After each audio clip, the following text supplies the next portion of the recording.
ಓಂ ಶ್ರೀ ಗುರುಭ್ಯೋ ನಮಃ. ಫ್ರೆಂಡ್ಸ್, ಎಲ್ಲರಿಗೂ ನಮಸ್ಕಾರ. ಪ್ರೀತಿಯ ವೃಷಭ ರಾಶಿಯವರೇ, ನಮ್ಮ ಚಾನಲ್ಗೆ ನಿಮಗೆಲ್ಲರಿಗೂ ಆದರದ ಸ್ವಾಗತ. ಶ್ರೀ ಪೋತಲೂರಿ ವೀರಬ್ರಹ್ಮೇಂದ್ರ ಸ್ವಾಮಿಗಳು ಶತಮಾನಗಳ ಹಿಂದೆಯೇ ತಮ್ಮ ತಾಳಪತ್ರ ಗ್ರಂಥಗಳಲ್ಲಿ ಬರೆದಿಟ್ಟ ಕಾಲಜ್ಞಾನದ ಸತ್ಯಗಳು ಇಂದು 2026 ಈ ದಿನಗಳಲ್ಲಿ ಅಕ್ಷರಶಃ ನಿಜ ಆಗ್ತಾ ಇವೆ. ಪ್ರಕೃತಿಯ ಘೋರ ವಿಕೋಪಗಳು, ಬದಲಾಗುತ್ತಿರುವ ಮಾನವ ಸಂಬಂಧಗಳು ಮತ್ತು ಜಗತ್ತಲ್ಲಿ ಸಂಭವಿಸಲಿರುವ ವಿಚಿತ್ರ ಘಟನೆಗಳ ಬಗ್ಗೆ ಅವರು ಮುಂಚಿತವಾಗಿಯೇ ನಮಗೆ ಎಚ್ಚರಿಕೆಯನ್ನು ನೀಡಿದರು. ಬ್ರಹ್ಮಯ್ಯರವರ ಕಾಲಜ್ಞಾನದ ಪ್ರಕಾರ ರಾಶಿಚಕ್ರದ 2ನೇ ರಾಶಿಯಾದ ಸ್ಥಿರ ಹಾಗೂ ಭೂಮಿ ತತ್ವದ ವೃಷಭ ರಾಶಿಯವರ ಜೀವನದ ಮೇಲೆ ಈ ಭೀಕರ ಕಾಲಜ್ಞಾನದ ಪ್ರಭಾವ ಹೇಗಿರುತ್ತೆ, ಮುಂಬರುವ ಜೂನ್ ತಿಂಗಳಿಂದ ವೃಷಭ ರಾಶಿಯವರು ಎದುರಿಸಲಿರುವ ಆ ವಿಚಿತ್ರ ಘಟನೆಗಳು ಮತ್ತು ಸೃಷ್ಟಿ ರಹಸ್ಯಗಳು ಯಾವ್ಯಾವು ಎಂಬುದನ್ನು ಈ ವಿಡಿಯೋದಲ್ಲಿ ತಿಳಿಯೋಣ. ವಿಡಿಯೋ ತುಂಬ ಇಂಟ್ರೆಸ್ಟಿಂಗ್ ಆಗಿರೋದ್ರಿಂದ ಎಲ್ಲಿ ಕೂಡ ಸ್ಕಿಪ್ ಮಾಡದೆ ಕೊನೆಯವರೆಗೂ ನೋಡಿ. ವಿಡಿಯೋಗೆ ಒಂದು ಲೈಕ್ ಮಾಡಿ, ಓಂ ನಮಃ ಶಿವಾಯ ಅಂತ ಕಮೆಂಟ್ ಮಾಡಿ. ಬ್ರಹ್ಮಯ್ಯರವರ ಕಾಲಜ್ಞಾನದ ಮೊದಲ ಮತ್ತು ಅತಿ ದೊಡ್ಡ ಎಚ್ಚರಿಕೆ ಅಂದರೆ ಪ್ರಕೃತಿ ತಾಂಡವ. ಅವರ ಹಳೆಯ ಗೃಹ ಕುಸಿದ ನಂತರ 7 ಸಮುದ್ರಗಳು ತಮ್ಮ ಗೆರೆಯನ್ನು ದಾಟುತ್ತೆ ಅಂತ ಬರೆದಿದ್ದಾರೆ. ಪೂರ್ವ ತೀರದಲ್ಲಿ ಸಮುದ್ರದ ಅಲೆಗಳು ಆಕಾಶದ ಎತ್ತರಕ್ಕೆ ಎದ್ದು ತೀರ ಪ್ರದೇಶಗಳನ್ನು ನುಂಗಿ ಹಾಕುತ್ತೆ.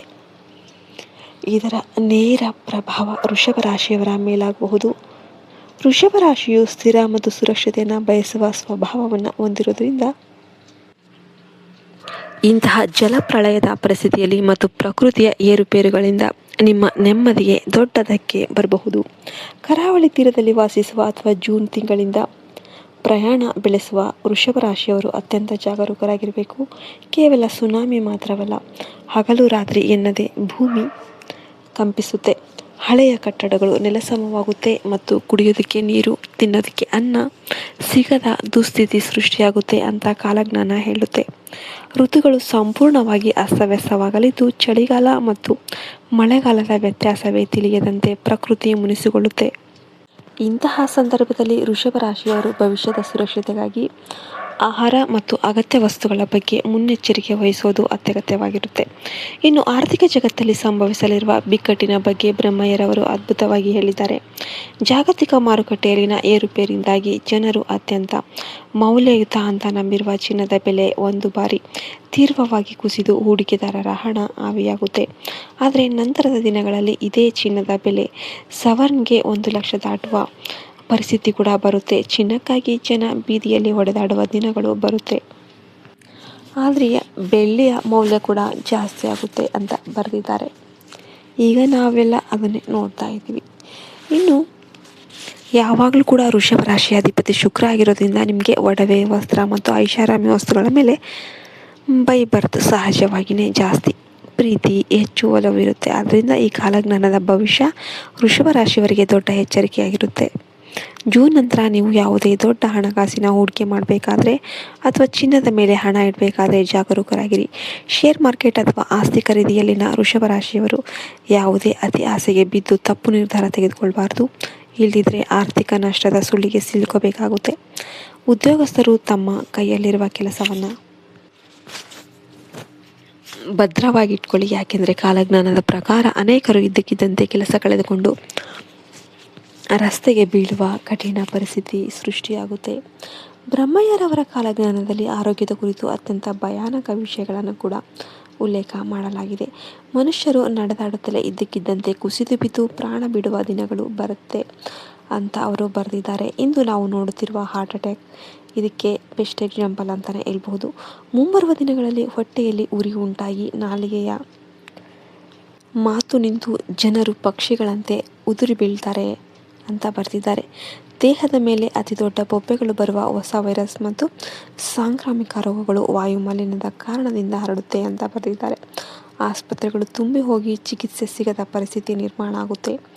ವೃಷಭ ರಾಶಿಯವರೇ, ನಿಮ್ಮ ರಾಶಿಯು ಗಂಟಲು ಮತ್ತು ಮುಖದ ಭಾಗವನ್ನು ಸೂಚನೆ ಮಾಡೋದ್ರಿಂದ ಈ ಸಾಂಕ್ರಾಮಿಕ ರೋಗಗಳು ಅಥವಾ ಗಂಟಲಿಗೆ ಸಂಬಂಧಿಸಿದ ಸಮಸ್ಯೆಗಳು ನಿಮ್ಮನ್ನು ಬೇಗನೆ ಕಾಡಬಹುದು. ವಿಶೇಷವಾಗಿ ನಿಮ್ಮ ಆಹಾರ ಪದ್ಧತಿ ಮತ್ತು ಆರೋಗ್ಯದ ಕಡೆ ಗಮನ ಕೊಡಿ. ಕಾಯಿಲೆಯ ಭಯದಿಂದ ಹೆಂಡತಿ ಪತಿಯನ್ನು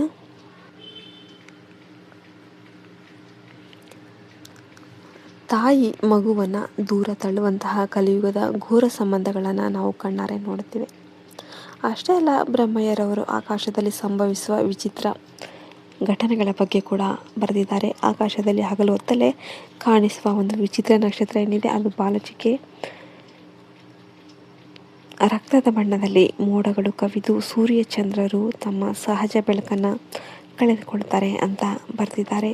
ಇದರಿಂದನೇ ಯುದ್ಧಗಳು ಅಥವಾ ದುರಂತಗಳು ಸಂಭವಿಸುತ್ತೆ ಅಂತ ಕಾಲಜ್ಞಾನದಲ್ಲಿ ಹೇಳಿದ್ದಾರೆ. ಇಷ್ಟೆಲ್ಲ ಘಟನೆಗಳು ನಡೀತಾ ಇರಬೇಕಾದ್ರೆ ವೃಷಭ ರಾಶಿಯವರು ಧರ್ಮದ ಹಾದಿಯನ್ನು ಬಿಡಬಾರ್ದು. ಕಾಲಜ್ಞಾನದ ಈ ಕಠಿಣ ತೀರ್ಪಿಂದ ಮತ್ತು ಪ್ರಕೃತಿಯ ಪ್ರಕೋಪದಿಂದ ಬಚಾವಾಗೋದಕ್ಕೆ ನಮಗೆ ಉಳಿದಿರುವ ಏಕೈಕ ಮಾರ್ಗ ಯಾವುದಂದರೆ ದೈವಾರಾಧನೆ ಮತ್ತು ಧರ್ಮದ ಆಚರಣೆ. ವೃಷಭ ರಾಶಿಯವರು ಪ್ರತಿದಿನ ಮಹಾಲಕ್ಷ್ಮಿ ಆರಾಧನೆ ಹಾಗೂ ಶಿವ ಜಪ ಮಾಡೋದ್ರಿಂದ ಈ ಎಲ್ಲ ಗಂಡಾಂತರಗಳಿಂದ ದೈವಾನುಗ್ರಹದಿಂದ ಪಾರಾಗಬಹುದು. ಬ್ರಹ್ಮಯ್ಯರವರ ಮಾತು ಎಂದೆಂದಿಗೂ ಗ್ಯಾರಂಟಿ. ನಿಮಗೆ ಪಾರ್ಟ್ 2 ಬೇಕಂದರೆ ಕಮೆಂಟ್ ಮಾಡಿ. ವಿಡಿಯೋ ಇನ್ನೂ ಕೂಡ ಲೈಕ್ ಮಾಡಿಲ್ಲ ಅಂದರೆ ಲೈಕ್ ಮಾಡಿ. ಓಂ ನಮಃ ಶಿವಾಯ ಅಂತ ಕಮೆಂಟ್ ಮಾಡಿ. ಜೈ ಹಿಂದ್, ಜೈ ಭಾರತ್ ಮಾತೆ. ಹರಿ ಓಂ ತತ್ಸತ್. ಸರ್ವೇ ಜನೋ ಸುಖಿನೋ ಭವಂತು.